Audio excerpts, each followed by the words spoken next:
Taste the Daily. Chennai மாநகர சாலைகளில் உள்ள வேக தடைகள் மற்றும் கழிவுநீர் கால்வாய்களின் மூடிகள் அனைத்தும் வாகன ஓட்டிகளுக்கு ஆபத்தானவை என்பது ஆய்வில் தெரிய வந்துள்ளது.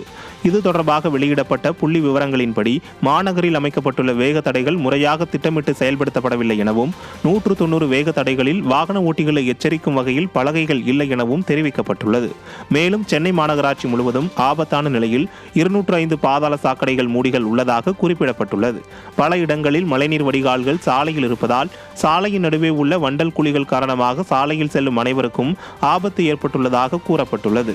இதையெல்லாம் பார்த்து சரி செய்ய வேண்டிய விடியா அரசும் சென்னை மாநகர மேயர் பிரியாவும் விளம்பரம் செய்வதிலேயே தீவிரமாக இருப்பதாக மக்கள் புகார் தெரிவித்துள்ளனர்.